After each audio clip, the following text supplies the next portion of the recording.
आज का लेक्चर है हम लोगों का ओशन करंट।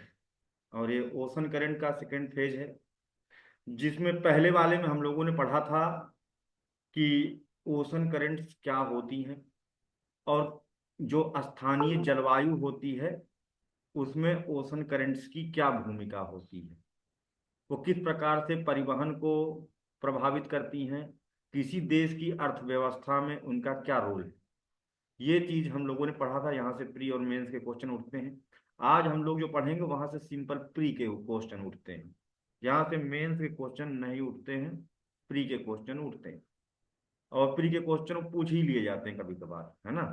तो पहले थोड़ा सा जो हम लोग पिछली क्लास ओशन करंट की थी, एक लेक्चर हुआ था, वो जो है हम लोग थोड़ा सा रिवाइज कर लेते हैं, क्योंकि वही आज अप्लाई करेंगे एक एक ओशन के ऊपर।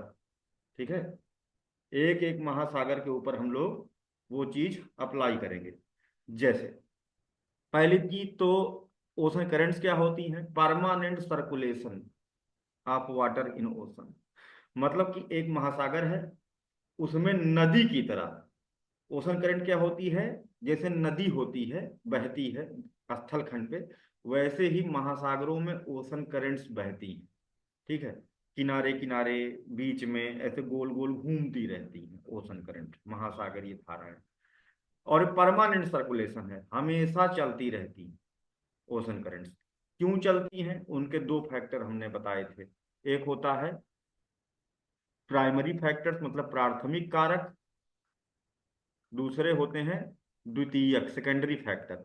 तो प्राथमिक में क्या क्या होता है, कोई बताए?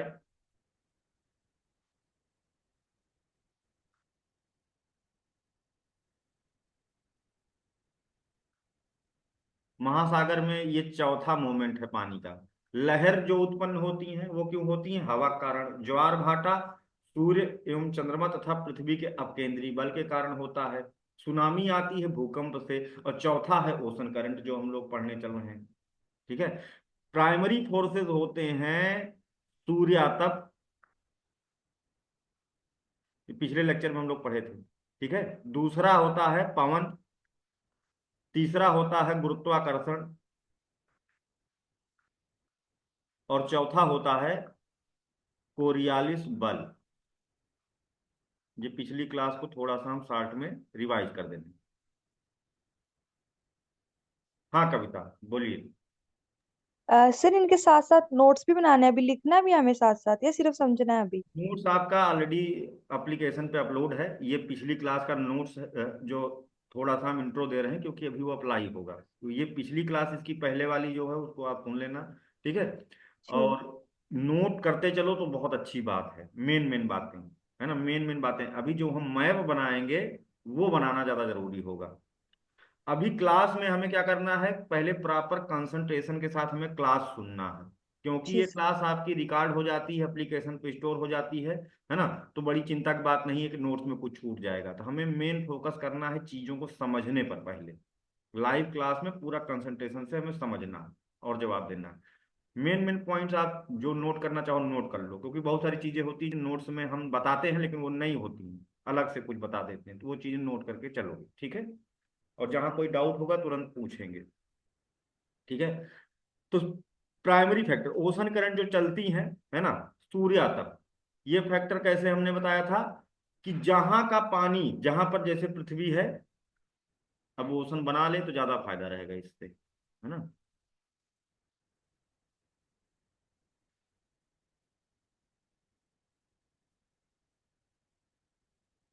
नीतू आई है कि नहीं अभी? नहीं आई हो? ठीक है, ध्यान पड़ना, भी तुमसे पूछेंगे भी। बता दोगी तो टॉफी खाने को मिलेगा सपने में। ठीक है नीतू, ध्यान पूर्वक पढ़ना। कई सर सपने में कैसे जो टॉफी खाएंगे। मैं कंजूस, इतना कंजूस कर दी है ना। कुछ ऐसा करो तो गिफ्ट भेजते हैं यहाँ से हम। चलिए, तो ओशन करंट्स सर्कुलेशन जो हम लोग देख रहे हैं, मान लीजिए कि सूर्य का प्रकाश यहाँ पर सीधे पड़ता है, ये क्या है, 0 डिग्री, और यहाँ पर बड़ा तिरछा पड़ता है, ये क्या है, 90 डिग्री। पोलर रीजन है, ध्रुव है। तो यहाँ पर पानी क्या होता है, समुद्र भी है, आर्कटिक महासागर, वो भी क्या रहता है, परमाफ्रॉस्ट रीजन है, जमा रहता है पानी हमेशा 90 डिग्री पर। तो यहाँ का पानी क्या होगा, 90 डिग्री के पास जो पानी होगा वो कैसा होगा, इसका खासियत क्या, कविता। खारा पानी होगा सर। नहीं, वहां पर खारा पानी तो समुद्र का हर जगह है। जी। ये वो जगह है, 0 डिग्री है, जहां पर सूर्य की किरण सीधे पड़ रही है, इक्वेटर है, विषुवत रेखा जिसे कहते हैं हम लोग, है ना। जी सर। ये जगह जो है, तो यहाँ सूर्य की किरणें पूरे साल पड़ती हैं, सीधे पड़ती हैं। तो यहाँ का पानी ठीक। कैसा होगा, ग, ज्यादा गर्म। हाँ ज्यादा गर्म, बिल्कुल सही है, यहाँ पानी ज्यादा गर्म होगा। और यहाँ पर ये पोलर रीजन है, ध्रुव है, तो यहाँ पर सूर्य की किरणें बहुत तिरछा पड़ती हैं। यहाँ पर सूर्य कभी समझ लो उगता हुआ दिखता ही नहीं है, बस डिम लाइट सा दिखता है, अंधियारा रहता है ना। जैसे शाम होती है तो वहाँ गर्मी जब होती है तो शाम जैसा माहौल रहता है।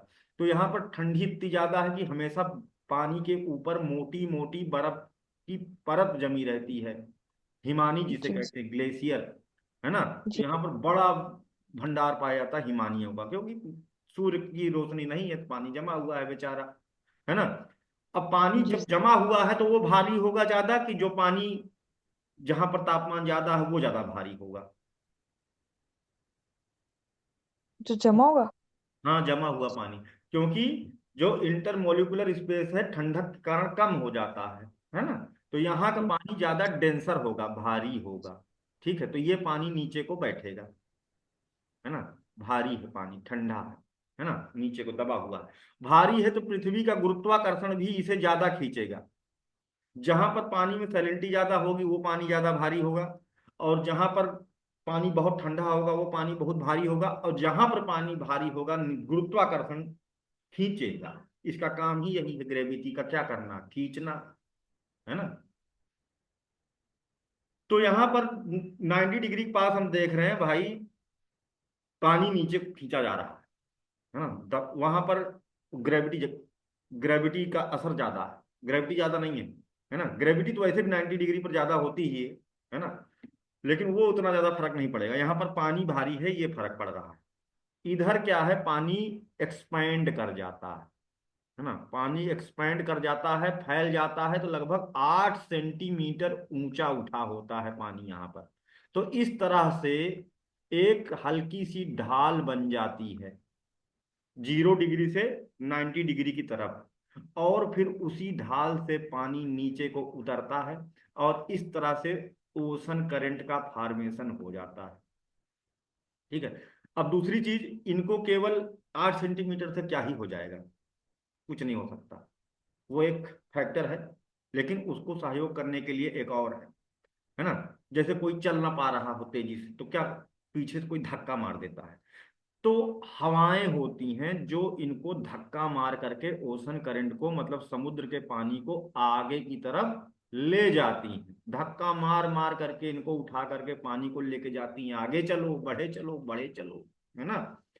तो यानी दूसरा फैक्टर भी, एक फैक्टर हो गया सूर्य तप, दूसरा फैक्टर हो गया पवने, हवाएं जिस दिशा में चलती हैं ओशन करंट को उसी दिशा में लेकर के जाती हैं।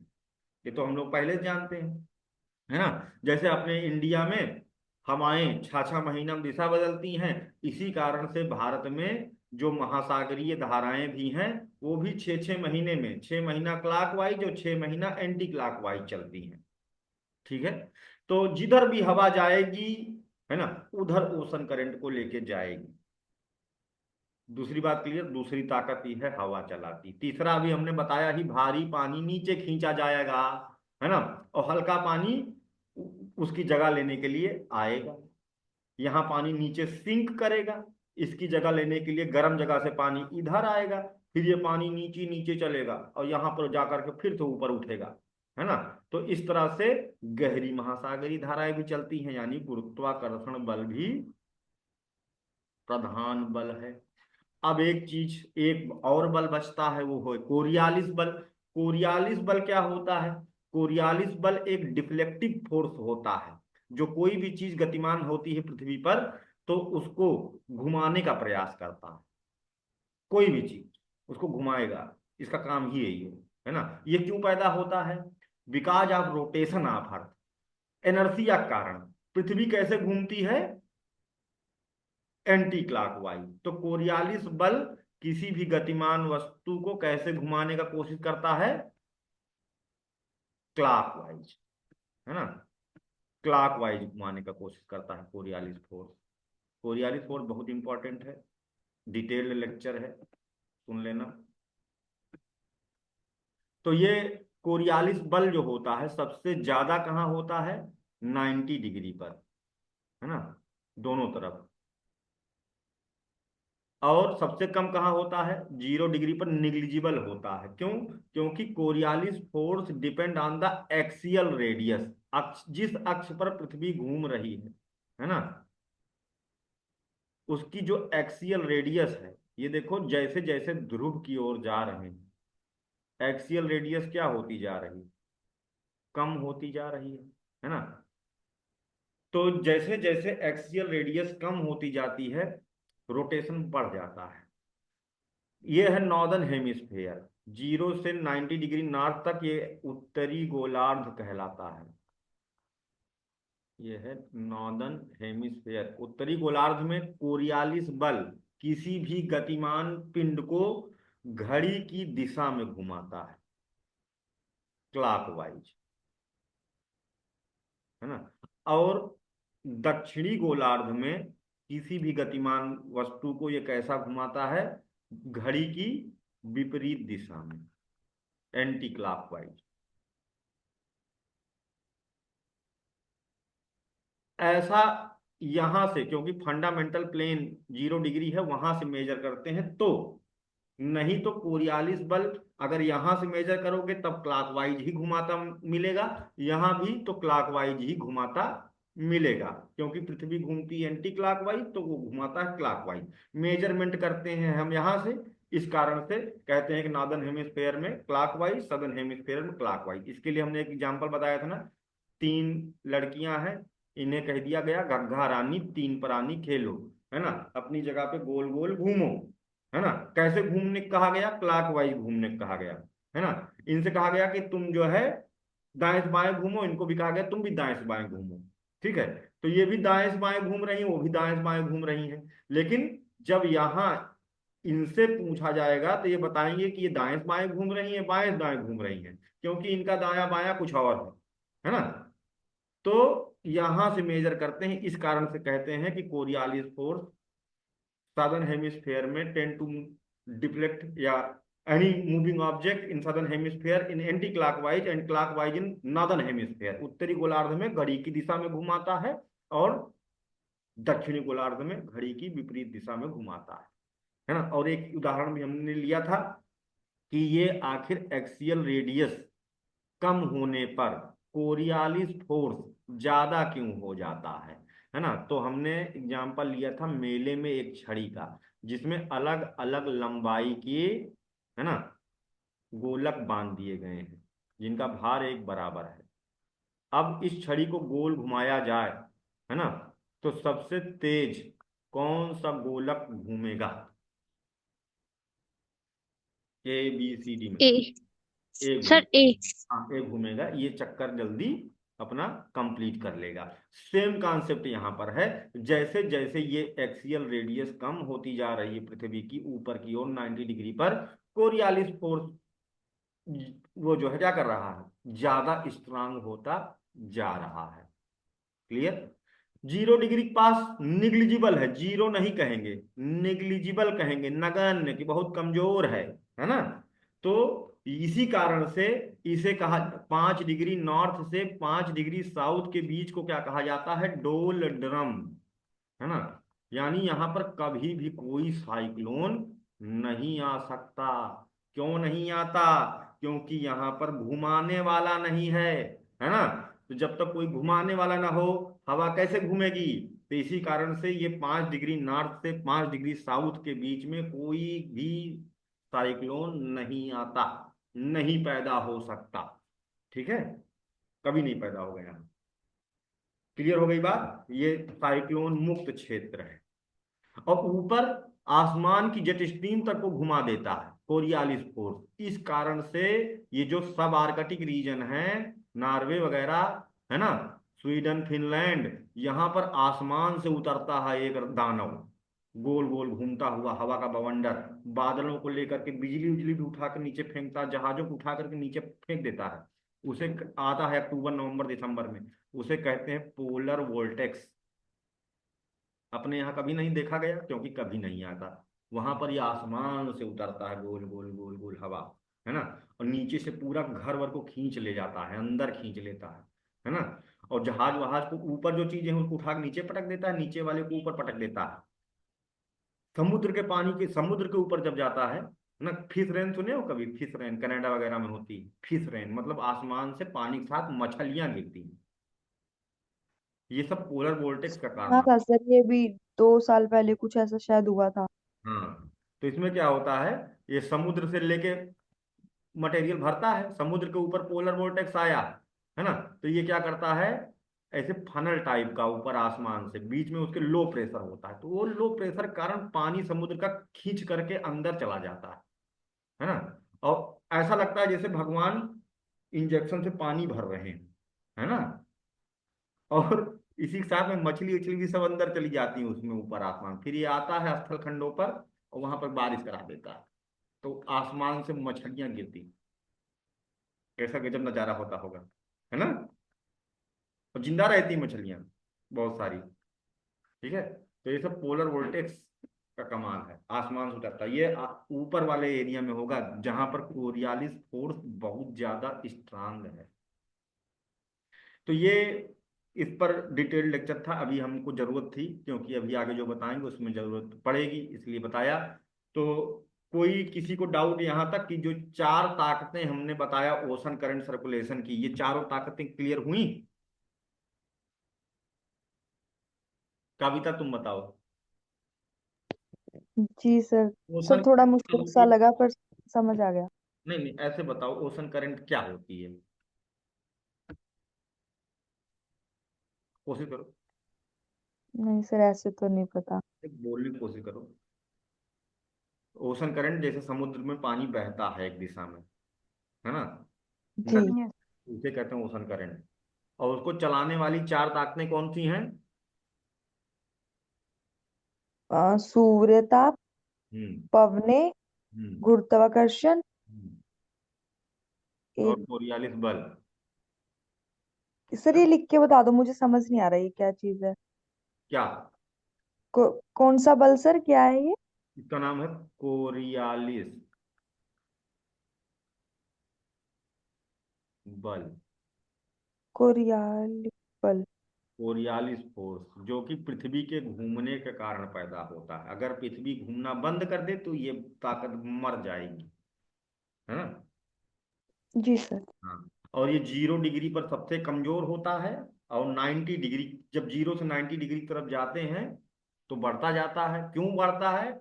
Because Coriolis force depend on the axial radius, पृथ्वी की अक्षीय त्रिज्या पर निर्भर करता है। तो जैसे जैसे हम 90 डिग्री की तरफ जाते हैं, एक्सियल रेडियस कम होता जाता है, और उत्तरोत्तर कोरियालिस बल क्या होता जाता है, स्ट्रांग होता जाता है, बढ़ता जाता है 90 डिग्री की तरफ। ठीक है, क्लियर जी हो गया सर। यहां तक की बात? तो अब हम बनाएंगे मैप, और आप लोग भी मेरे साथ साथ बनाओगे मैप। और आज हम लोगों का जो टॉपिक स्टार्ट होने जा रहा है कि अलग अलग महासागरों की ओशन करंट्स कौन कौन सी हैं, उनको पढ़ेंगे। यहां से प्री में ही क्वेश्चन आते हैं। और क्वेश्चन कैसे आते हैं कि इस महासागर की धारा कौन सी है, या कौन सी अटलांटिक महासागर की धारा नहीं है, तो पहचानना पड़ेगा, है ना। फिर क्वेश्चन बनेगा कि कौन सी महासागरीय धारा इनमें से गर्म है या फिर ठंडी है, तो ये भी पहचानना पड़ेगा। तो हमें सारे महासागरों की धारा पढ़नी है। आज हम लोग पढ़ेंगे केवल अटलांटिक महासागर की धाराएं, और वही कान से अगर ये समझ में आ गया तो पैसिफिक का भी और इंडियन ओशन का भी दोनों की महासागरीय धाराएं समझ में आ जाएंगी। ठीक है, तो पहले हम लोग स्टार्ट करते हैं अटलांटिक महासागर की धाराएं। हेडिंग डाल लीजिए, अटलांटिक महासागर की धाराएं। तो उसके लिए हम बना लेते हैं पहले अटलांटिक महासागर। ठीक है, तो सबसे पहले हम लोग नॉर्थ अटलांटिक, अटलांटिक महासागर दो पार्ट में है, तो हम लोग पहले नॉर्थ अटलांटिक महासागर की धाराएं पढ़ेंगे। ठीक है, चलिए बना लेते हैं। देखें कौन कौन आया है पहले। इससे शायद कोई ग्रुप में बच्चा भी कहता है कि लिंक दोबारा भेज दो। लिंक? सर क्लास हो का गया सर। कनेक्ट। अच्छा तुम ही हो विजिता, ठीक, ओके। विजिता तुम अपने नाम का अर्थ बता दो, तभी पढ़ाऊंगा। जी सर। अपने नाम का मतलब बताओ। नाम का मतलब, सर जो विजय प्राप्त करता रहे, जो कभी हार ना माने, वाह, अपना किसी भी कार्य को करने के लिए कोशिश करता ही रहे। बहुत बढ़िया, गुड। इंटरव्यू में कभी कभी जो है ना ऐसे तुम्हारे नाम से पहले नाम पूछेंगे, तुम बड़े खुश हो जाओगे कि वाह, हमसे तो गजब इतना सरल पूछा है ना। और फिर तुम जो बताओगे उसी से तुम्हारा कठिन क्वेश्चन बनाएंगे वो। फिर कभी कभी प्लेस पूछेंगे, प्लेस में तुम्हारे पूछेंगे तो फिर प्लेस से कुछ हिस्टोरिकल चीज जोड़ देंगे, है ना, कि एंशियंट पीरियड में तुम्हारे यहाँ कौन सी डायनेस्टी का रूल था, कौन शासन करता था मेडुअल पीरियड में, या कुछ भी पूछ सकता है कि तुम्हारे यहाँ का क्लाइमेटिक कंडीशन कैसी है, ऐसे कुछ भी बना देगा, है ना। इसीलिए इंटरव्यू की जब तैयारी करवाएंगे तो उसमें हर एक चीज क्या क्या, एक एक बच्चे से क्या क्या पूछा जा सकता है ना, उसकी बारे में बताएंगे। और फिर इंटरव्यूअर को अपने ट्रैप में कैसे लाओ उसके भी तरीके बताएंगे, कि तुम जो चाहते हो तुमसे वही पूछा जाए, है ना, ऐसे ही। उसकी भी ट्रिक होती, लेकिन वो जानते हैं, ऐसा नहीं है कि नहीं जानते हैं। जहां तुम एक दो का आंसर दिए जान जाएंगे कि हाँ ये, फिर आओ फिर अलग क्वेश्चन पूछने लगेंगे, लेकिन उतना मार्क्स पा ही जाओगे। मेरे साथ साथ सब लोग बनाइए। हम लोग बना रहे हैं नॉर्थ अटलांटिक ओशन।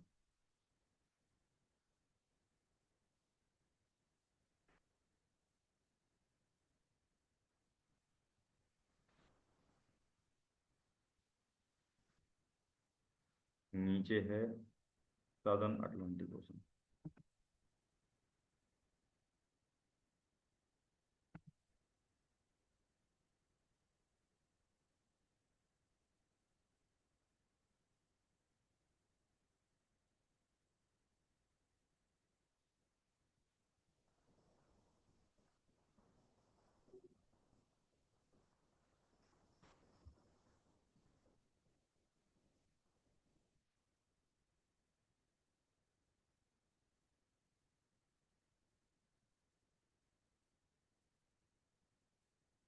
ये है अफ्रीका। एक एक कॉन्टिनेंट पर क्लास हुई है, उसको सब लोग रिवाइज करते रहना।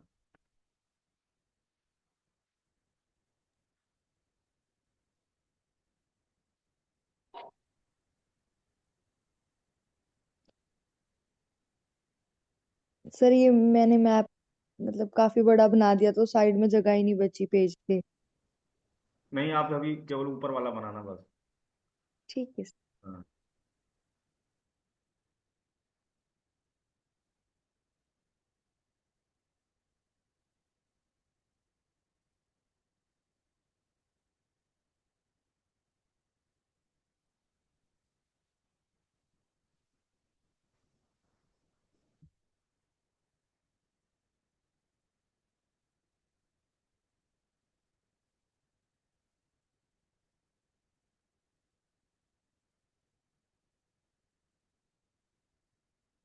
ब्लैंक मैप भी आते हैं, लेकिन हम तो कहेंगे कि आप लोग खुद से मैप बनाना सीखो।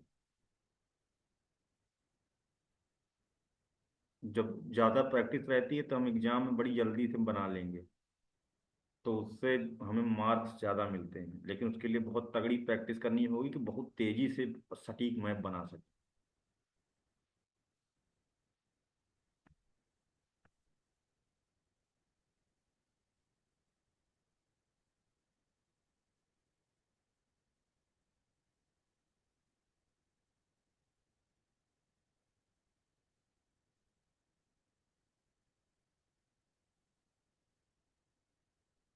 ये है हमारा नॉर्थ अटलांटिक ओशन, उत्तरी अटलांटिक महासागर। ये है दक्षिण अमेरिका महाद्वीप, ये है अफ्रीका, यूरोप है, ये यूके है, लंदन, ये नॉर्वे है ना, ये है ग्रीनलैंड, है ना, ये है आइसलैंड नागा, ये उत्तर अमेरिका महाद्वीप है ना, लेब्राडोर पेनिनसुला कनाडा है ये, है ना। तो ये, और बीच में ये क्या है, उत्तर अटलांटिक महासागर, जिसमें कौन कौन सी ओशन करंट चलती हैं, यही हमें समझना है। नॉर्थ में ओशन करंट के नंबर ज्यादा हैं और ओशन करंट की स्पीड कम होती है ना, जबकि साउथ में ओशन करंट का सर्कुलेशन ज्यादा परमानेंट है, ज्यादा तेज चलती है ओशन करंट्स, लेकिन ओशन करंट के नंबर साउथ में कम है। तो जरा मैं वो क्वेश्चन पूछ रहा हूँ जो पूछे गए हैं पेपर में। नॉर्थ में जो ओशन करंट है उनकी रफ्तार साउथ की ओशन करंट से कम होती है ना, क्यों? तो वो है नीरू। आई कि नहीं? यस। बताओ जरा।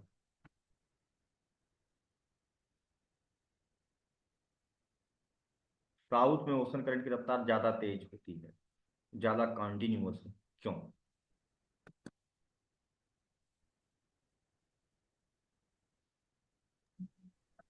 सोच रही हूँ सर, एक second. RN Saini. Sir southern hemisphere में जो है वो कॉन्टिनेंट ज्यादा नहीं है, इस वजह से उनकी स्पीड ज्यादा होती है। हाँ, सदर्न हेमिस्फेयर में कॉन्टिनेंट्स ज्यादा नहीं है, पानी पानी यस सर। है। स्थल। स्थलखंड, स्थलखंड है तो बीच यस सर। करंट को तोड़ मरोड़ देता है ना। स्थलखंड ज्यादा है तो वहां पहाड़ भी होगा, वहां पठार भी होगा, पेड़ पौधे होंगे, जंगल होगा, तो हवाओं की गति को कम कर देता है। और ओशन करंट को हवाएं हैं जो तेज दौड़ाती हैं।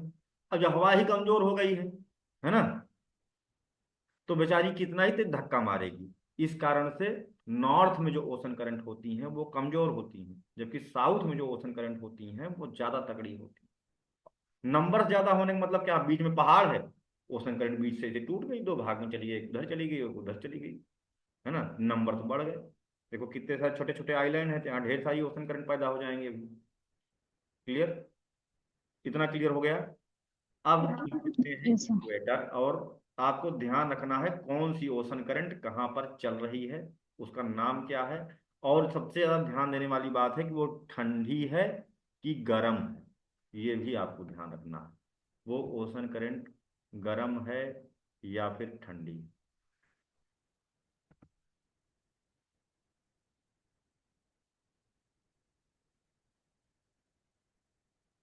ये है इक्वेटर, विषुवत रेखा, भूमध्य रेखा, पृथ्वी के बीचों बीच से जो जाती है।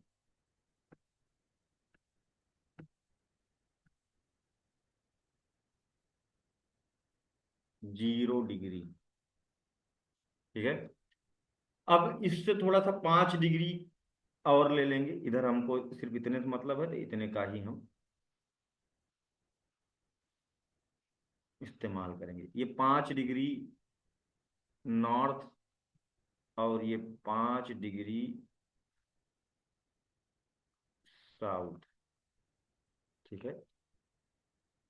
अब पहली ओशन करंट हमने क्या बताया था कि यहाँ पर सूर्य की किरणें सीधी पड़ती रहती हैं, साल भर सीधी पड़ती हैं, तो यहाँ का पानी क्या होगा? गर्म। तो पानी एक्सपैंड करके ऊंचा उठा होगा और वो पाएगा उस साइड के लिए ढाल, तो आगे बढ़ेगा, है ना। तो यानी कि यहीं से ओशन करंट को पैदा होना है। दूसरी चीज, चलती हैं हवाएं, 30 डिग्री के पास से हवाएं चलती हैं, जो धक्का मारेंगी। ये हवाएं कैसे चलती हैं? 30 डिग्री के पास से चलती हैं ये हवाएं, ऐसे ऐसे।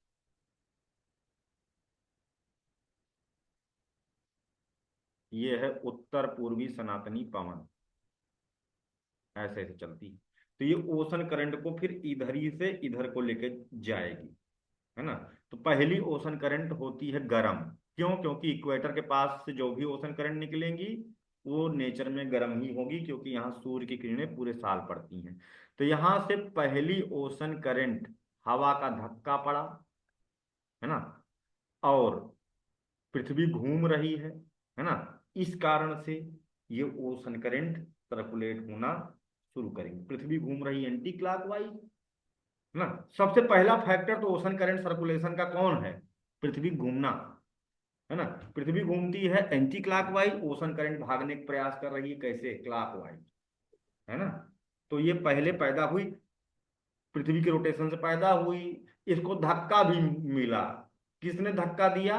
ये ट्रेड विंड है, इन्हें सनातनी पवन कहते हैं, है ना। इन्होंने धक्का दिया, तो इनको ढकेल करके लेके चली जा रही। इसका नाम क्या है? यानी इसका नेचर है गरम। और इस ओशन करंट का नाम क्या है? इसका नाम है, ये सभी महासागर में चलती है, केवल यही नहीं, सारे महासागरों में चलती है, नाम यही रहेगा। इसका नाम है उत्तर, क्योंकि विषुवत रेखा के निकट चलती है, इस कारण से उत्तर विषुवत रेखीय धारा। ठीक है। इसे इंग्लिश में कहते हैं नॉर्थ इक्वेटोरियल करेंट। ठीक है। तो ये दो कारण अभी पता चला जिससे चल रही है। पृथ्वी घूमने के कारण हवा का धक्का पड़ गया, चली जा रही है ना। जहां तक इसको कोई अवरोध नहीं मिलेगा अपनी चली जाएगी। अब इससे क्वेश्चन बना यूपीएससी में, क्वेश्चन बना। सर और हाँ, क्या लिखे हैं सर? क्या? उत्तर विधुवत रेखा का जो वर्ड मीनिंग लिखे हैं सर, क्रॉस, और क्या लिखे हैं? तुम अपना हिंदी लिखो, नॉर्थ इक्वेटोरियल करंट, है ना। इंग्लिश में नॉर्थ इक्वेटोरियल करंट, ठीक है। उत्तर विषुवत रेखीय धारा इनका नाम है। जैसे तुम्हारा नाम नीतू कुमारी है ना, वैसे इनका नाम उत्तर विषुवत रेखीय धारा है। ठीक है, क्लियर। अब ये इसका नेचर कैसा है? पानी ठंडा है, गर्म? कोई पूछे कि ये कैसी है ना, तो क्या बताएंगे? गर्म है। गर्म क्यों? गर्म। क्योंकि इक्वेटर के निकट है, सूर्य की किरणें यहाँ यस सर। से साल पड़ती हैं, है ना। तो इस कारण से गर्म रहेगा। भाई गर्म एरिया में गर्मी रहेगा, है कि नहीं? Yes sir. ठीक है। तो ये हो गई उत्तर विषुवत रेखीय धारा। अब इससे एक क्वेश्चन बना। क्वेश्चन ये बना, ऑप्शन में था उसके, है ना, कि उत्तर विषुवत रेखीय धारा विषुवत रेखा को स्पर्श करते हुए चलती है, मतलब इक्वेटर को, 0 डिग्री को छूते हुए ये चलती है। तो क्या ये सही बात होगी कि गलत?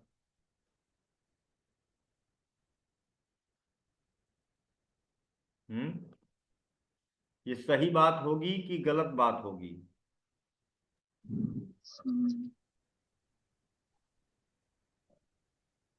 बताइए।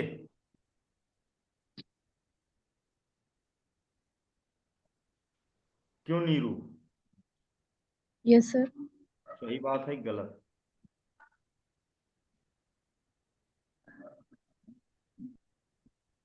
क्या सही। ये इक्वेटर को छूते हुए चल रही है?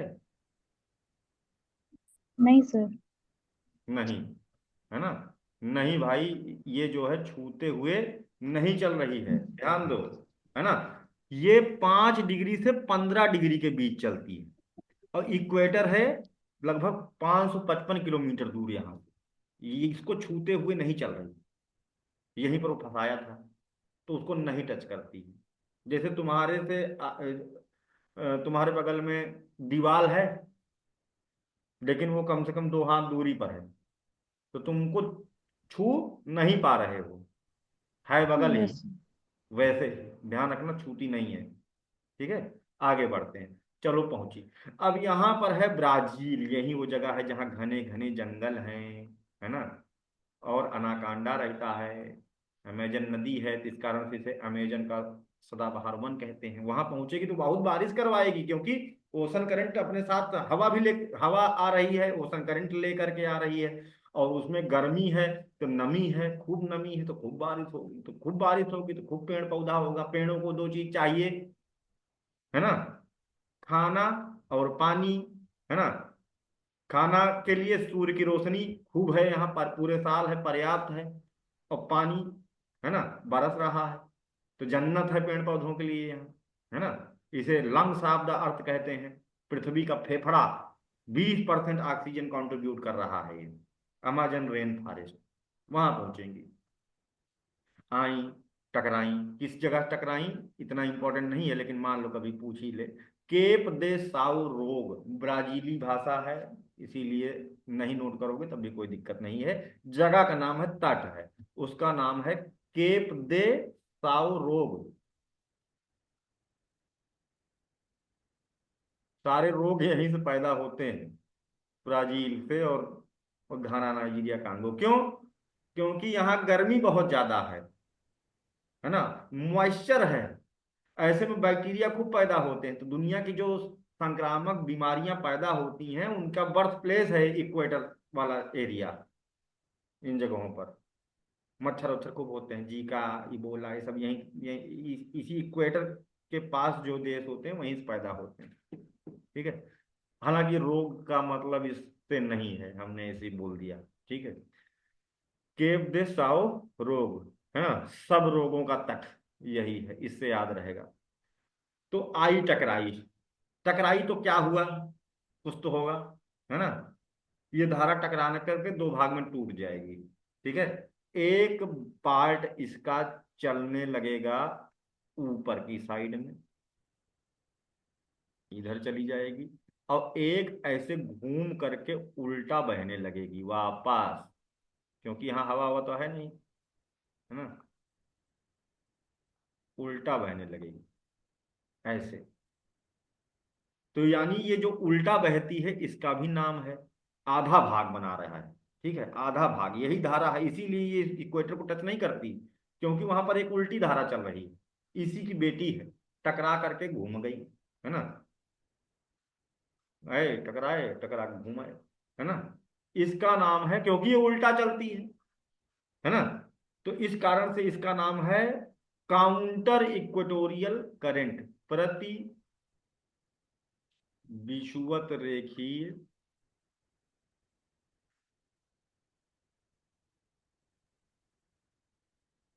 धारा।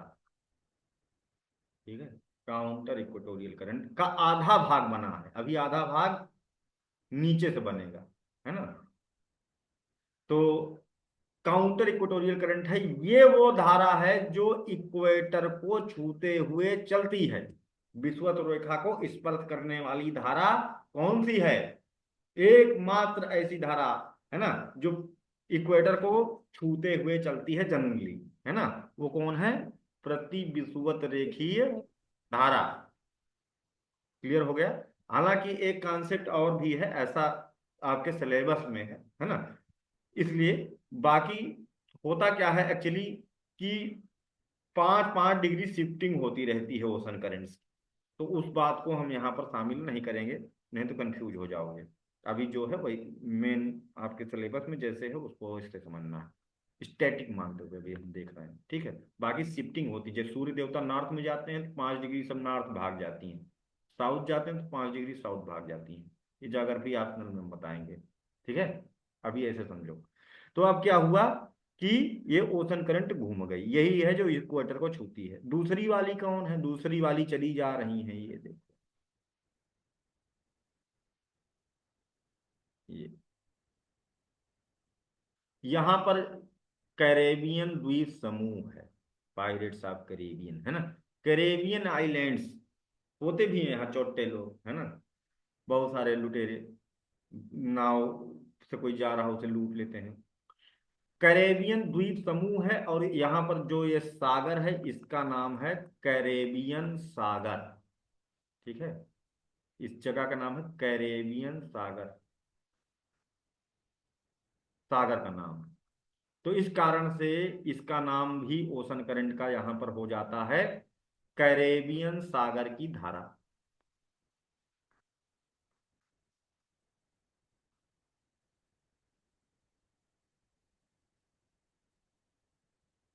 कैरेबियन सागर की धारा। हाँ कविता बोलो। सर ये सारा ही वर्ल्ड ज्योग्राफी का पार्ट है ना? कौन सा? वर्ल्ड ज्योग्राफी का है ना सर ये सारा पार्ट? हाँ। थोड़ा सा सर मुश्किल लग रहा है, मैंने पहले मतलब पढ़ा नहीं, इंडियन ज्योग्राफी तो फिर भी पढ़ी है पहले। ये मुश्किल। फर्स्ट टाइम पढ़ रही हूँ सर। हाँ फर्स्ट टाइम पढ़ रहे हो तो पढ़ना तो है ना। थोड़ा सा वो मुश्किल सा लग रहा है सर, नाम वगैरह थोड़े। नाम देखो, नाम तो धीरे धीरे जब चीजें रिपीट होंगी, अभी पुराने लेक्चर जब सुनोगे तो फिर वो फितरत में आ जाएगा हमारे, है ना। तुम हाँ अभी जी हाँ पहली जी। बार सुन रहे हैं ना। अभी ओशन का हमने इसीलिए एक 2 लेक्चर पर टूर कराया है, जिसमें पूरे सागर कहाँ कहाँ क्या है। हाँ जी। प्रीवियस लेक्चर जैसे जैसे सुनोगे वैसे वैसे फ्लो बन जाएगा सब नाम। ठीक है, कोई हाँ दिक्कत नहीं। इस जगह का जी। नाम है करेबियन सागर, और करेबियन सागर की धारा कहलाता है। अब यहां से ये एक धारा इसकी और टूटती है, बगल में है एक आइलैंड जिसका नाम है एंटलीज। ठीक है, तो यहां से एक धारा और निकलती है, उसका नाम है एंटलीज की धारा, यानी 2 पार्ट में टूट जाती है धारा। एक हो गई है कैरेबियन सागर की धारा, दूसरी हो गई एंटलीज। तो पेपर में अगर पूछा जाए, है ना, कि एंटलीज की धारा गर्म है कि ठंडी, तो क्या बताएंगे, कैसी है एंटलीज की धारा, गर्म है ठं- कि ठंडी? ठंडी। ठंडी। कैसे ठंडी? ठंडी। क्यों ठंडी? आखिर ये ठंडी क्यों हो गई, बताओ भाई, क्यों ठंडी? अगर ठंडी है तो क्यों ठंडी? गरम, गरम। गरम धारा से पैदा हो रही है तो ये ठंडी कैसे हो गई? हम्म, जब ये पैदा हो रही है गर्म धारा से तो ये ठंडी कैसे हो हाँ जाती? सर। कौन कर रहा है ठंडा इसको? बर्फ कौन मिला दिया यहाँ? हम्म, कोई नहीं ना। ठंडी कहाँ हो जाएगी? ठंडी उंडी नहीं है। ठीक है, गरम, गरम की बेटी गरम, सिंपल, है ना। तो ये भी गर्म है, अरे ये गर्म थी, इसी यही आगे बढ़ी तो ये भी गर्म है, कैरेबियन सागर वाली धारा भी गर्म है, और इसी से टूट करके निकली तो ये भी गर्म है, आइलैंड है एंटलीज, उसी के नाम पर एंटलीज की धारा भी गर्म है। ये सब गर्म धाराएं ही हैं अभी जो हम लोग पढ़ रहे हैं। ठीक है, अब ये अंदर जो जा रही है, इस जगह का नाम है, इस सागर का नाम है मैक्सिको, ये मैक्सिको देश है, और ये है मैक्सिको की खाड़ी, मैक्सिको की खाड़ी। ठीक है, तो इसमें एंटर करती है, इसका नाम बदल जाता है और इसका नाम हो जाता है गल्फ स्ट्रीम की धारा। यही मेन धारा है ना। इसका नाम हो जाता है गल्फ स्ट्रीम। बहुत गर्म होती है, छोटी छोटी बहुत सारी धाराओं का मिश्रण होती है, भी याद रखना, बहुत छोटी छोटी धाराएं मिलकर के गल्फ स्ट्रीम गर्म धारा बनाते हैं। ठीक है, यहीं पर एक तट है केप हेटेरस, एंटलीज की धारा फिर जा करके इसी से मिल जाती है, जो बिछड़ी हुई थी यहाँ आके मिलती है, फिर गाना गाती है कब के बिछड़े हुए, है ना। तो यानी ये सारी धाराएं आपस में मिल गई और बना ली क्या, गल्फ स्ट्रीम की गर्म धारा। अभी तक जितनी धाराएं पढ़े हैं सब गर्म, उत्तर विषुवत धारा ये वाली गर्म, फिर कैरेबियन सागर की धारा गर्म, गल्फ स्ट्रीम की धारा गर्म, एंटलीज की धारा गर्म। एंटलीज की धारा गल्फ स्ट्रीम से फिर मिल जाती है, जहां पर अमेरिका और कनाडा का बॉर्डर है वहीं निकट, है ना।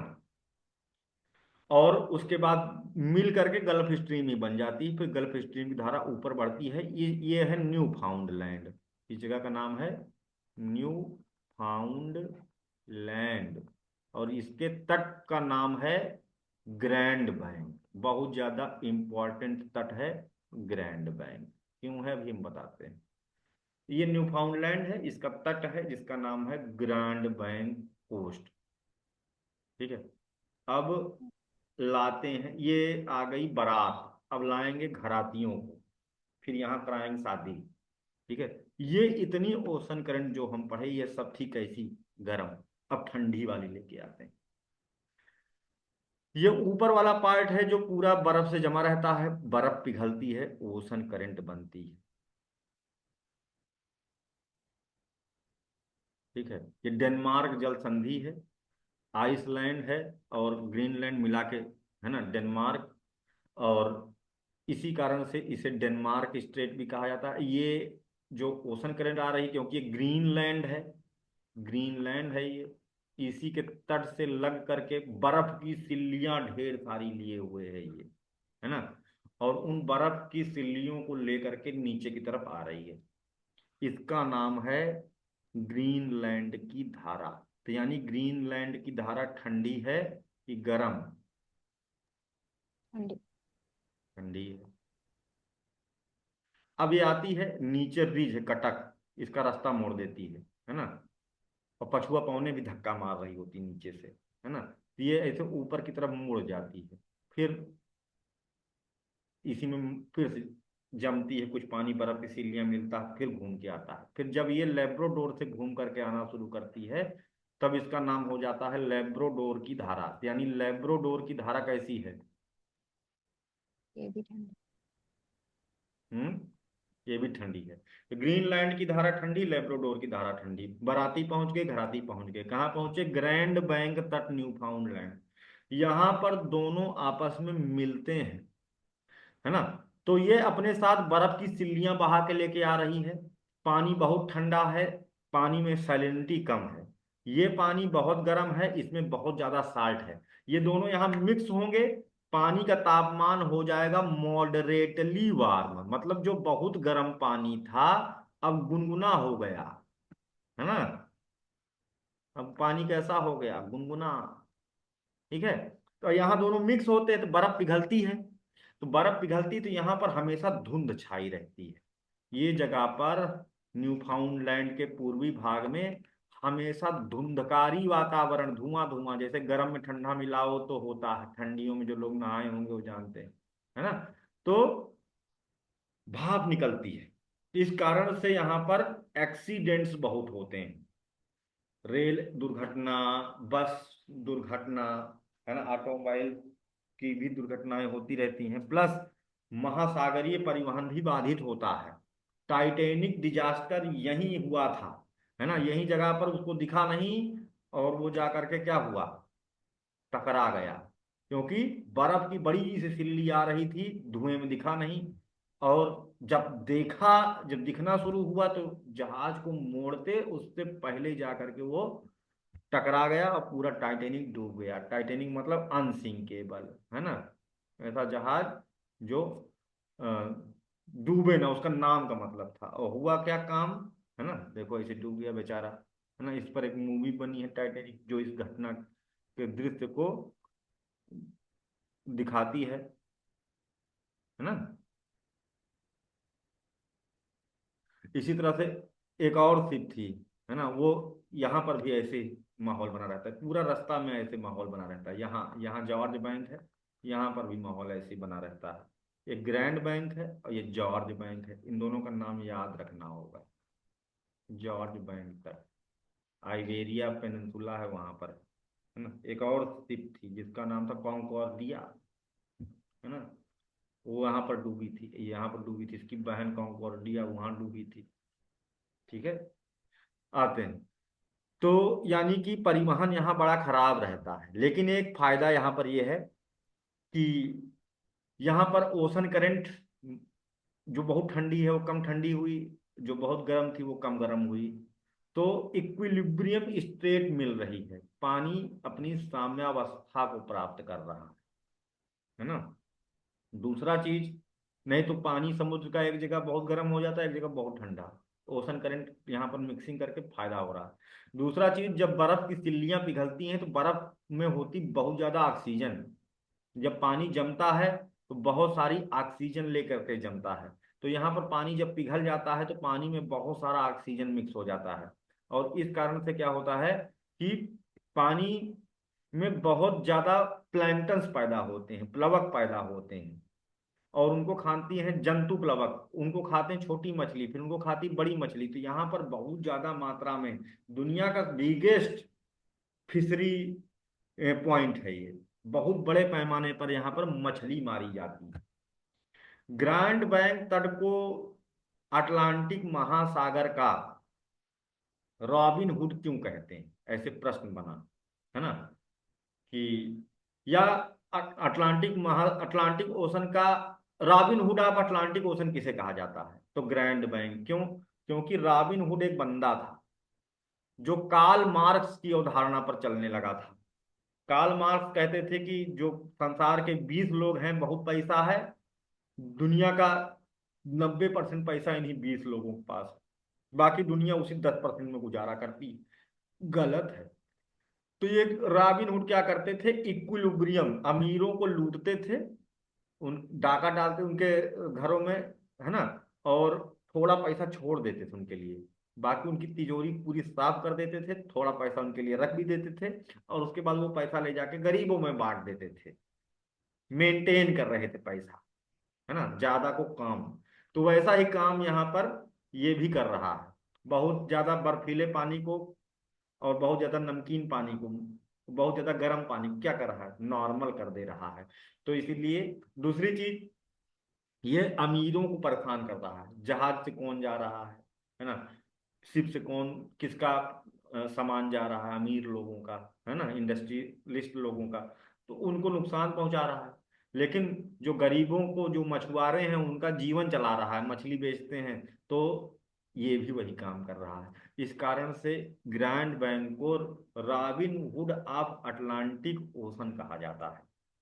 यहाँ से जो ओशन करंट कोरियालिस बल के कारण घूम जाएगी, लगभग 45 डिग्री लैटिट्यूड है ना, यहाँ से गाड़ी घूम जाएगी, है ना। अब ये ओशन करंट आगे बढ़ती है, पछुआ पौने इसको धक्का मारती हैं, और ये ओशन करंट क्या होती है, आगे बढ़ती चली जाती है पछुआ पौनों के धक्के से, और कोरियालिस बल ऐसे घुमा दिया इसको, आगे बढ़ती जाती है। फिर पहुंचती है ये जॉर्ज बैंक, है ना, वहां पर भी खूब मछली उछली मारी जाती है। जॉर्ज बैंक तट है आइबेरिया में, यूनाइटेड किंगडम का इस पर कब्जा है, और यहाँ आकर के ये टकराती, ये हवा के द्वारा पूरा बहा करके लेके जाई जा रही है, मोड़ करके।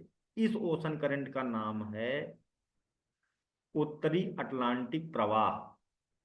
उत्तरी, ये भी गर्म ही है, गुनगुना है ना, उत्तरी अटलांटिक प्रवाह, नॉर्थ अटलांटिक ड्रिफ्ट जिसे कहा जाता है, नॉर्थ अटलांटिक ड्रिफ्ट इसे कहा जाता है, उत्तरी अटलांटिक प्रवाह, north Atlantic drift. Moderately warm है, मध्यम रूप से गर्म है। आगे इसी में से एक और ओशन करंट पैदा होती है टेलीग्राफी चैनल के कारण, उसका नाम वो जा करके ग्रीनलैंड की धारा से मिल जाती है। इसका नाम है इरमिंगर की धारा, इरमिंगर सागर है, इसके नाम पर ही इसका नाम है इरमिंगर की धारा।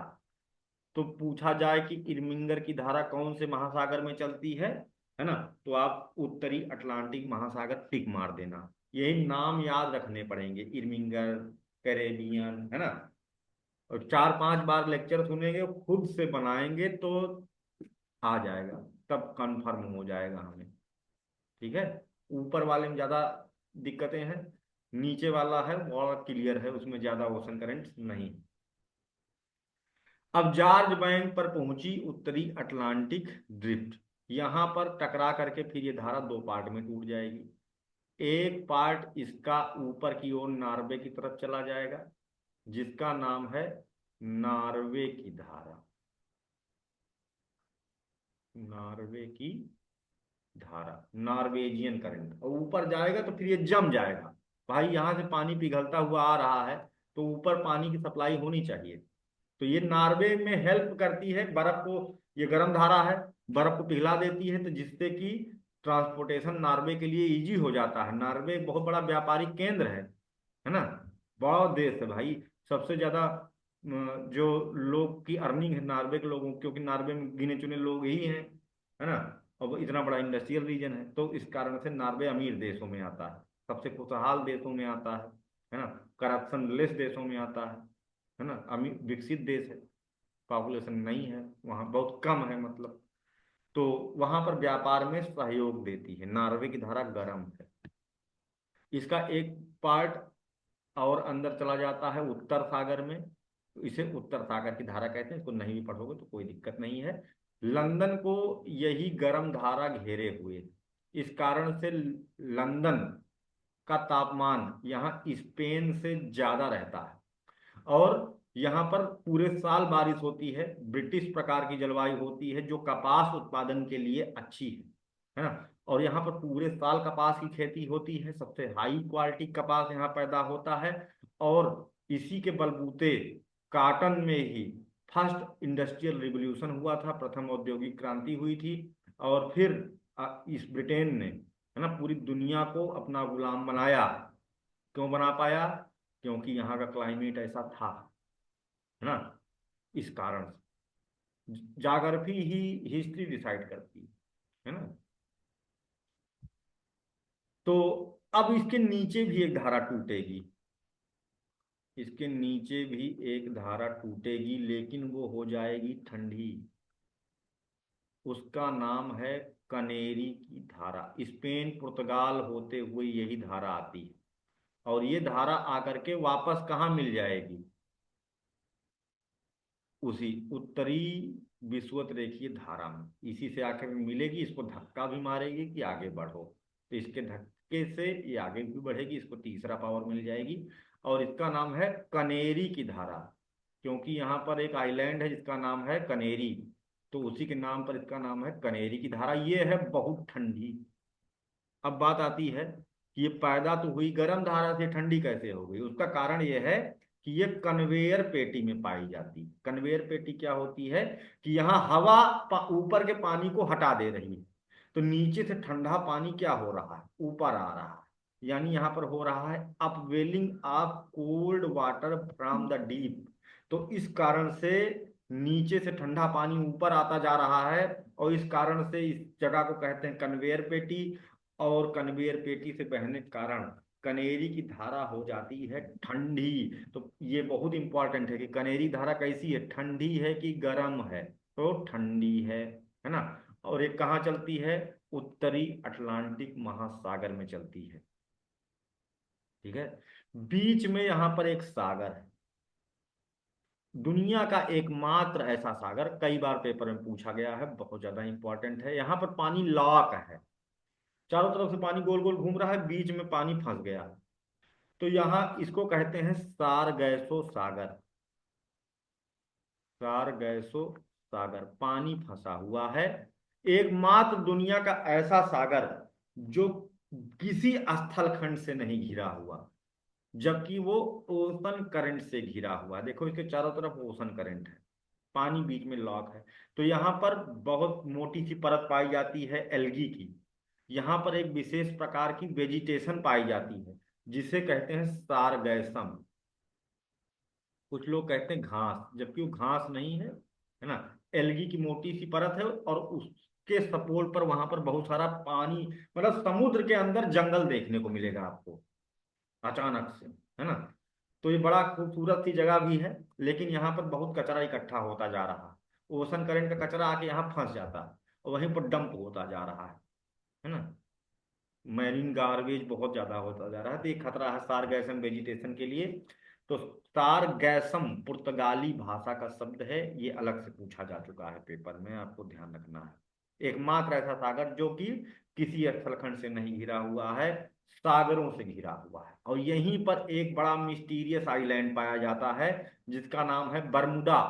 यहीं पर है बरमुडा ट्रायंगल, है ना, बरमुडा त्रिभुज।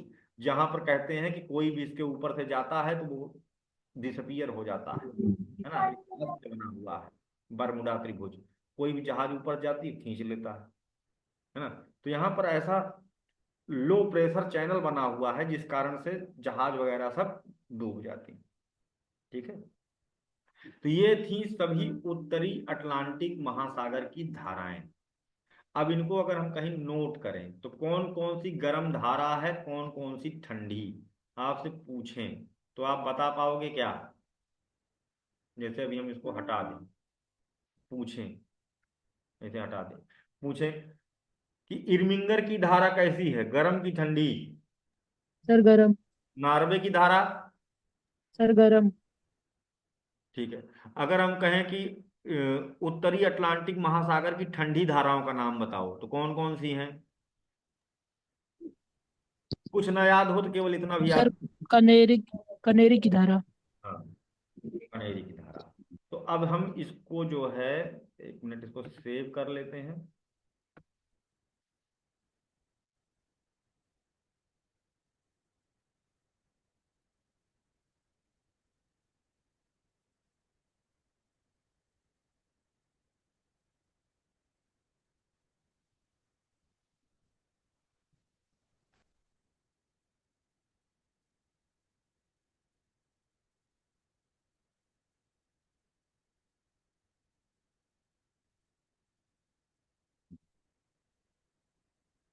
ठीक है। अब इसको हटा भी देते हैं,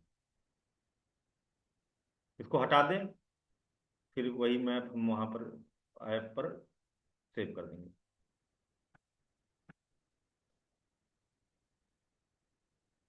अब हम मान लो ये मैप टूर हमको नहीं याद होता, तब भी चिंता की बात नहीं, क्योंकि पेपर में जो पूछेगा वो क्या पूछेगा, ठंडी कौन सी गर्म कौन सी है। आपको बस याद रखना है कि उत्तरी अटलांटिक महासागर की धाराएं कौन कौन सी। तो यहाँ पर हम ये चीज लिख लेते हैं, नोट कर लेते हैं, इसको नोट कर लो, यही याद कर लोगे तब भी कल्याण हो जाएगा, है ना। लेकिन हम चाहेंगे कि 2-3 बार ये लेक्चर सुनो ताकि कौन चीज कहाँ है हमारे दिमाग में आ जाए। उत्तरी अटलांटिक महासागर की धाराएं।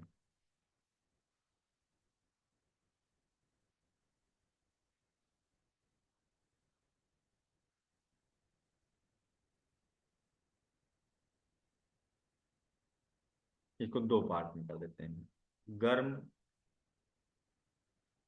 और दूसरी ठंडी। अब तुम लोग नाम बताते चलना और हम नोट करते चलते हैं, है ना। यस। बताओ पहली धारा, पहला दूसरा कुछ जो भी दिमाग में है बताओ, है ना। प्रति विश्व रेखी धारा। चलो, प्रति विषुवत रेखीय धारा, गर्म, सबसे गर्म बेचारा। दूसरी, दूसरी एंटली इरमिंगर। इंगर। चलो सर पहले, कनेरी की धारा। पहले पहले दूसरी धारा लिख लेते, इरविंगर उसी से पैदा हुई है ना।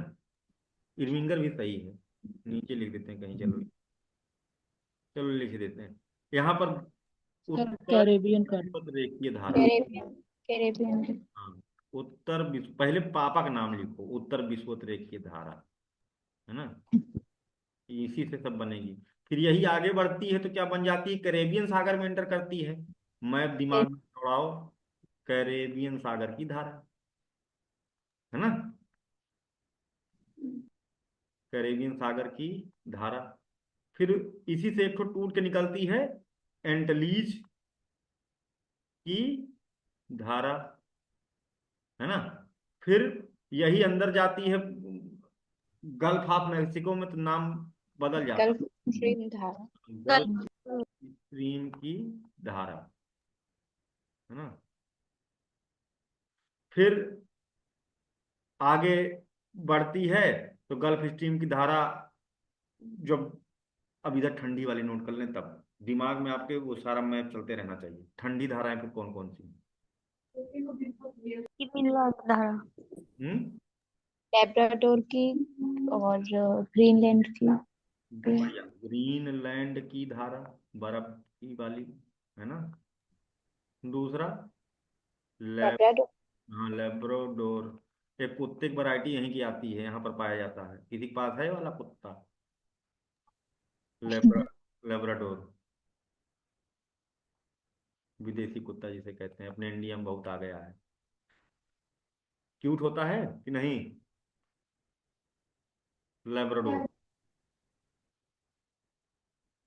ये अपने इंडिया में लोग बहुत अ, पालते हैं लेब्राडोर कुत्ता, है ना। बड़ा टैलेंटेड होता है, बड़ा तेज याददाश्त वाला होता है लेब्राडोर की धारा। तीसरा, ठंडी नार्वे। ठंडी, नार्वे की धारा। नार्विक धारा ठंडी नहीं है। गर्म है वो तो। हम बताए थे तब गर्म हो। नार्वे में पिघला देती बर्फ जा करके, वो तो नार्वे में ट्रांसपोर्टेशन इजी हो जाता है ना। तो नार्वे की धारा यहाँ लिखो एक, लेकिन ऐसा। उसके पहले एक और लिखो, है ना। उत्तरी अटलांटिक। प्रवाह ऐसे मूव करती है ना। उत्तरी अटलांटिक प्रवाह, है ना।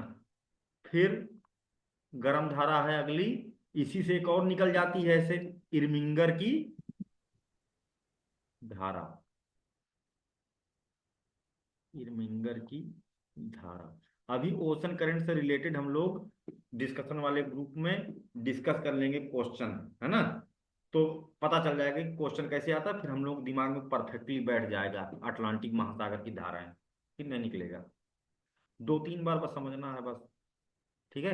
इरमिंगर की धारा, तो 1 2 3 4 5 6 7 धाराएं गर्म हैं, 7 धारा गर्म, है ना।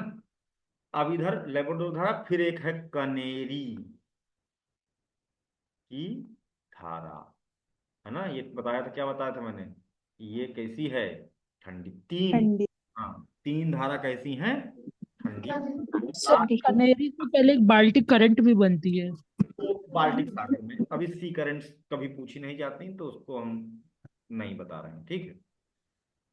तो क्योंकि वो भी उत्तर सागर की धारा भी अंदर जाती है, वो गर्म है। बाल्टिक सागर की से एक आती है, बाल्टिक सागर छोड़ो, वो सब कभी पूछी ही नहीं जाएगी, है ना। अपने लेवल की बातें वो सब नहीं पूछेगा। तो ये हैं 10 मुख्य धाराएं उत्तरी अटलांटिक महासागर की। इनसे क्वेश्चन बनेगा, कौन ठंडी कौन गर्म, कौन अटलांटिक महासागर की है, ये आपको ध्यान में रखना है। क्लियर हो गया। अब हम लोग बड़ी तेजी से निपटा देंगे, क्योंकि दक्षिण में तो पानी पानी है, तो वहां ओशन करंट ज्यादा है नहीं, है ना। तो अब हम लोग मूव कर रहे हैं दक्षिणी अटलांटिक महासागर की तरफ, ठीक है। 1 मिनट, इसको भी सेव कर लेता हूँ।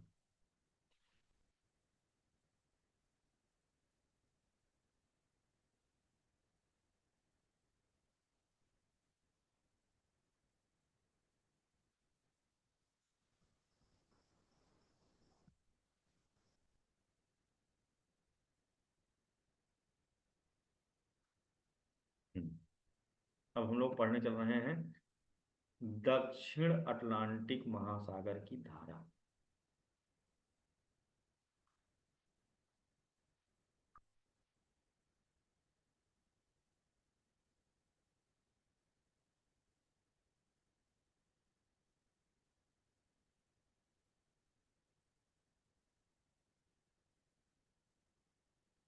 साउथ वाला तो बना लेते हैं।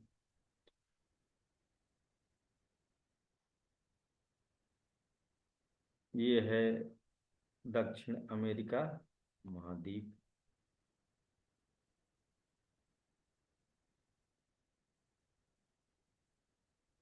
ये है अफ्रीका,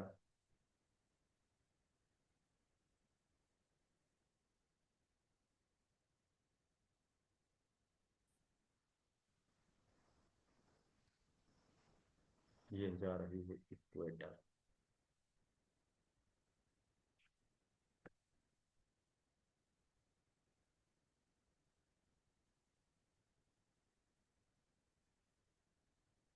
ये उत्तर सॉरी, दक्षिण अमेरिका महाद्वीप अफ्रीका, ये 0 डिग्री, ये 5 डिग्री।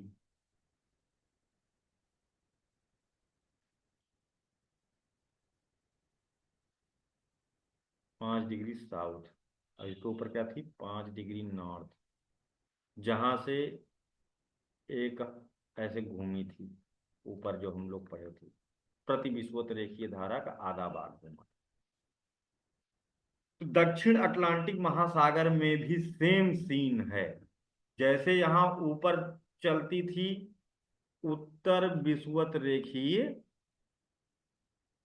धारा, इसी की जुड़वा बहन यहाँ चलती है, जिसका नाम, ये भी गर्म होगी, इसका नाम होगा क्या, दक्षिण में है तो दक्षिण विषुवत रेखा, इसका नाम है दक्षिण विषुवत रेखीय धारा, यानी साउथ इक्वेटोरियल करंट। अब आएगी, टकराएगी कहां से, तट है ब्राजील का सन रॉक, वहां टकराती है तो एक पार्ट ऐसे घूम जाता है, और ये काउंटर इक्वेटोरियल करंट यानी प्रति विषुवत रेखीय धारा का पूरा भाग कंप्लीट करने में हेल्प करता है। आधा प्रति विषुवत रेखीय धारा क्या है, आधा लेती है उत्तर विषुवत रेखीय धारा से, और आधा लेती है दक्षिण विषुवत रेखीय धारा, मिल करके 5 डिग्री नॉर्थ से 5 डिग्री साउथ के बीच बहती हैं, उल्टा बहती हैं, तो दोनों मिला करके फिर बनती हैं क्या, प्रति विषुवत रेखीय धारा।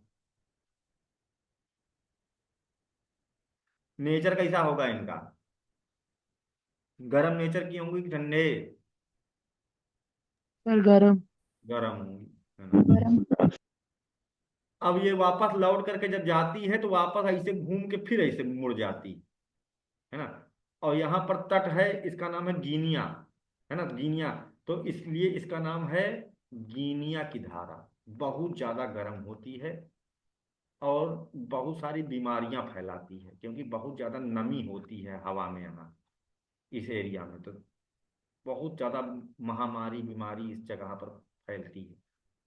ठीक है, तो ठंडियों में एक हवा चलती है जिसका नाम है हरमट्टान, मरुस्थल से आती ठंडी हवा, हरमट्टान, जो यहाँ बारिश करवा देती है, तो बीमारियां कम हो जाती हैं, चिपचिपा स्किन, त्वचा से संबंधित संक्रमण कम हो जाते हैं।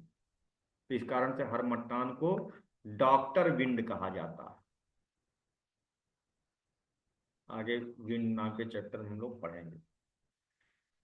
तो गिनिया की धारा भी कैसी है, गरम, वही काउंटर इक्वेटोरियल करंट आई, इसे घूमती है तो गिनिया की धारा बन जाती है, फिर वही आगे बढ़ती है तो दक्षिण विषुवत रेखीय धारा बन जाती है, फिर आगे बढ़ेगी, फिर टकराएगी, फिर आधा भाग घूमेगा, तो ये हमेशा चलता ही रहेगा ऐसे, है ना।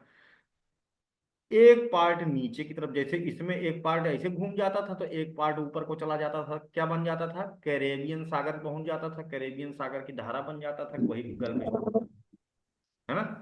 वैसे ही इसमें, है ना, एक ओशन करंट बनेगी नीचे, जो चलेगी ब्राजील के तट से लग करके चल रही है, इसलिए इसे कहते हैं ब्राजील की गर्म धारा।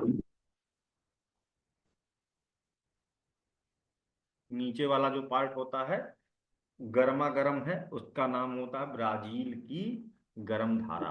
अब लाते हैं ठंडी धारा, शादी करवाते हैं इनकी भी, है ना। तो इधर है अंटार्कटिका, वहां से आती है पिघला हुआ हिमानी लेकर के, है ना, ढेर सारी पानियां लेकर के, यहाँ पर, एक मिनट, ठंडी ठंडी ओशन करंट आती है, और यहीं पर है एक छोटा द्वीप जिसका नाम है फॉकलैंड, वहीं पर ये दोनों टकराती हैं, ठंडी और गर्म धारा, तो इसका नाम हो जाता है फॉकलैंड की ठंडी धारा। बहुत ज्यादा ठंडा पानी है ये, हद से ज्यादा, -1.3 डिग्री सेल्सियस के करीब यहाँ तापमान पहुंच जाता है भाई। जमा हुआ पानी मूव कर रहा है, सोचो ये, है ना। अब जब ये ब्राजील की गर्म धारा से टकराता है तो धारा इसको कर देता ठंडा, है ना, अब ये ऊपर वाला तो क्या था, गर्म लेकिन गुनगुना था, लेकिन ये हो गया ठंडा, यहाँ पर बर्फ जीत गई है। और पछुआ पवनों के धक्का, कोरियालिस फोर्स इसको घुमा देगा, ऐसे एंटी क्लॉकवाइज घुमा देगा, सदर्न हेमिस्फेयर है तो एंटी क्लॉकवाइज घुमाएगा। और ये फाकलैंड की धारा ब्राजील की धारा से मिलकर के ठंडी धारा में बदल जाती है और आगे बढ़ती है ना। इसका नाम हो जाता है दक्षिण अटलांटिक प्रवाह। हालांकि ये भी मिलने के बाद उतना ठंडा नहीं रह जाती है, गुनगुनी हो जाती है, लेकिन गुनगुने से इसका तापमान थोड़ा कम होता है ना, छुओगे तो ठंडा लगता। बाकी ये तो बहुत ठंडी थी तो गर्म हुई है, एक तरह से देखा जाए गर्म से मिल गई, लेकिन ये तापमान इसका काफी कम होता है तब भी। अब ये दक्षिण अटलांटिक प्रवाह आगे बढ़ता है और ये आगे बढ़ के दक्षिण अफ्रीका, है ना, में यहाँ पर आशा अंतरीप है, केप ऑफ गुड होप, जहां पर आए थे बार्थोलोमियो डियास, है ना, Cape of Good Hope Bharat ये की। खाली था ना सर, जो भारत नहीं आ पाया था शायद। हाँ, तो उनके बाद फिर आए थे वो कौन, वास्को दी गामा। वास्को डी गामा, यहीं पर आए थे कि हम तो नहीं जा पाएंगे भैया, लेकिन आशा जब, क्यों नहीं जा पाएंगे, क्योंकि ये बर्फ की सिल्लियां बहा के लेके आ रही हैं, उल्टी समुद्री हवा बह रही है, उस हाड़ कपाने वाली हवा, जिससे कि मतलब जम जाओ ऐसे, मतलब चेहरे पे क्या बर्फ जम जाए, इतनी इतनी खतरनाक। तो उसकी हिम्मत नहीं पड़ी कि हम आगे बढ़े, है ना, वो लौट गया। लेकिन उसने कहा आशा तो जगी है भैया कि हाँ यही रास्ता है, इधर ही से जाया जाता है, ये हमको पता चला, है ना। जी। तो लेकिन वो लौट गया था बेचारा, अच्छा किया, है ना। तो दक्षिण अटलांटिक प्रवाह यहाँ आके टकराती है, इसका एक पार्ट हमारे हिंद महासागर में चला जाता है और दूसरा पार्ट मूव कर जाता है ऊपर की तरफ, है ना। इसका नाम बदल जाता है, इसका नाम हो जाता है वेनेजुएला की धारा। अफ्रीका के पश्चिमी तट से होकर बहने लगती है वेनेजुएला, जैसे कनेरी थी यहां पर आकर के धक्का मार रही थी कनेरी की धारा, है ना, ठंडी थी, वैसे ही वेनेजुएला की धारा, हाँ। और ये इतनी ठंडी होती है कि इस कारण से यहाँ पर पूरे अफ्रीका का सबसे शुष्क मरुस्थल बनाती है, क्योंकि हवा ठंडी है तो बारिश नहीं होने देगी। इस कारण से यहाँ पर नामीब नाम का मरुस्थल पाया जाता है, जो पूरे अफ्रीका महाद्वीप का सबसे सूखा मरुस्थल है, सबसे शुष्क मरुस्थल है और तटीय मरुस्थल है। ओशन करंट कैसे क्लाइमेट पर इम्पैक्ट डाल रही हैं, ये भी हम लोग देखने को यहाँ पर पा रहे हैं। तो वेनेजुएला की धारा है जो नामी मरुस्थल बना रही है, नामीब में नामी मरुस्थल बना रही है। फिर यही आगे जा करके किससे मिल जाती है, दक्षिण विषुवत रेखीय धारा से आगे उसको टकराएगी, धक्का भी देगी, आगे बढ़ाएगी, और ये गोल गोल चक्कर हमेशा चलता रहेगा, हमेशा चलेगा। जैसे इसका ये आई, इससे टकराई, इसको आगे बढ़ी, फिर ये, फिर यहाँ से दोनों ठंडी गर्म मिल करके फिर ऐसे घूम गई थी, यहाँ पर बना था उत्तरी अटलांटिक प्रवाह, है ना, यहाँ या नॉर्थ अटलांटिक ड्रिफ्ट, यहाँ पर क्या है, साउथ अटलांटिक ड्रिफ्ट, है ना। बस अंतर ये है कि ये गर्म है, ये थोड़ा ठंडी है, बस यही अंतर है, बाकी है दोनों वही चीज है ना। यहाँ पर ये इधर घूम गई तो बन गई कनेरी, है ना, तो यहाँ पर ये घूम गई तो क्या बन गई, वेनेजुएला की धारा, है ना, क्लियर। यहाँ भी मरुस्थल है, सहारा का मरुस्थल है बड़ा सा, ये नामिब का मरुस्थल है, लेकिन ये सहारा कोस्टल डेजर्ट नहीं है, यहाँ एटलस माउंटेन है, ठीक है, वो ये अलग मरुस्थल है, बहुत ठंडा पानी के कारण बना हुआ मरुस्थल है। तो ये भी यहाँ पर ऐसे गोल गोल चक्कर काटता रहेगा जब, और इसको कौन लेके जा रहा है, इसको भी पछुआ पौने धक्का मार रही है। जब हवा धक्का मार के पानी को दौड़ाती है तो इस फेनामेना को कहा जाता है एकमैन ट्रांसपोर्ट, याद रखना, एकमैन परिवहन, ट्रांसपोर्ट। अगर ओशन करंट को हवा दौड़ाए, है ना, तो उसे कहा जाता है एकमैन ट्रांसपोर्ट। ठीक है, ऐसे दिमाग में याद रखना। मान लो कभी बहुत कठिन पूछना चाहेगा तब ये सब बातें पूछेगा, नहीं तो नहीं पूछेगा। नहीं तो ज्यादातर यही पूछता है, कौन सी ठंडी है, कौन सी गर्म है, कौन सा महासागर में, यही तरह का प्रश्न आपको मिलेगा अक्सर देखने को। ठीक है, तो ये खत्म हो गया। दक्षिण अटलांटिक महासागर में इतनी ही धाराएं थीं, तो इनका भी हम लोग लिस्ट बना लेते हैं। इसका पीडीएफ बना करके नोट्स में उसी में ऐप पे डाल देंगे।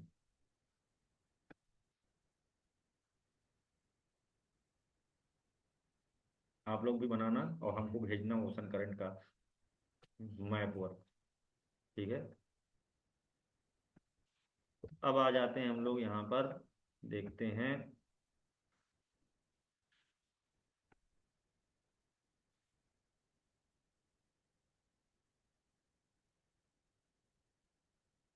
दक्षिण अटलांटिक महासागर की धाराएं।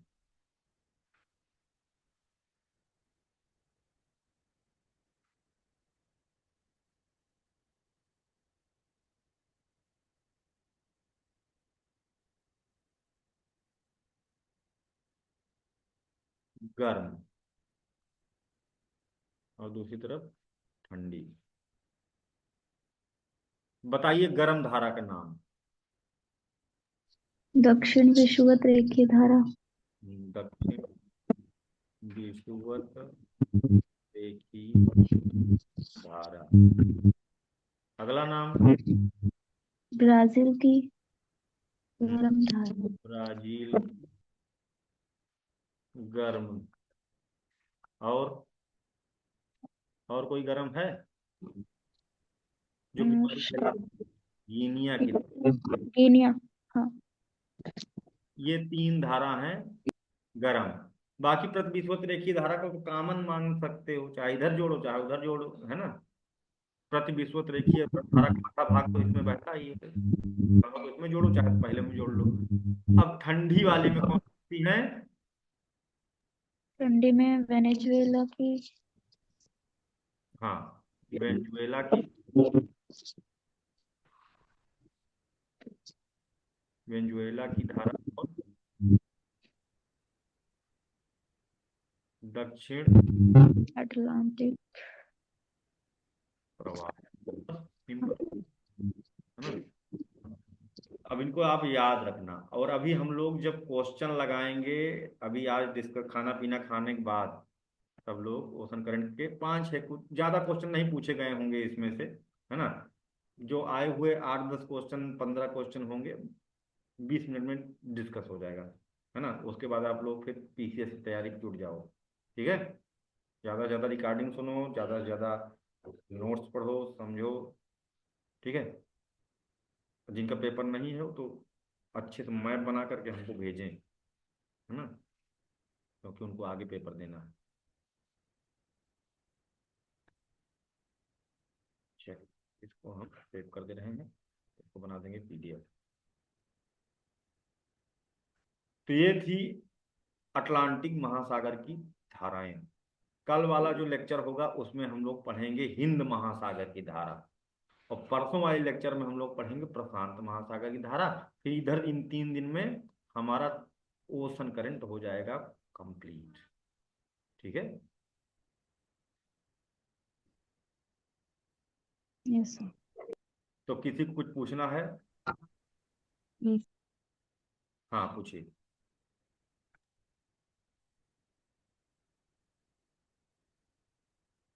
पूछिए। सर जैसे ये मैप बनाने नहीं आते जिनको, वो कैसे प्रैक्टिस करें? ठीक है, ऐसे टेढ़ा मेढ़ा बनाओगे ना, गड़बड़ बनाओगे, है ना, जी। लेकिन फिर धीरे धीरे हाथ सधेगा। हम ठीक लोग है पैदा हुए हैं नया सीखने के लिए, है ना। कुछ नया महान पाने के लिए कुछ नयापन हमारे अंदर आना चाहिए, है ना। नया चीज सीखने के लिए ही हम लोग पैदा होते हैं। ठीक है, हमारा जन्म का कारण क्या है? अधूरापन। ठीक है, जो सर्वज्ञ हो जाता है उसको जन्म लेने की जरूरत नहीं, है ना। हम लोग अधूरे हैं इसीलिए जन्म लिए हैं। सबका कोई ना कोई टास्क अधूरा है ना। और उस टास्क को कंप्लीट करने के लिए अनवरत नया सीखना ही हम लोगों के लिए लक्ष्य है। ठीक है, आ जाएगा। बहुत सुंदर बनाओगे, अभी तो शुरुआत है। शुरुआत तो करो, प्रैक्टिस। ठीक है। जी sir. Hmm. Okay. Thank you. कोई नहीं बना पाता था, सब बनाना सीख गए धीरे धीरे। ठीक है, जाकर फिर बहुत बड़े योद्धा बनोगे, चिंता ना करो। जी सर। गया, शुभरात्रि सभी छात्रों को।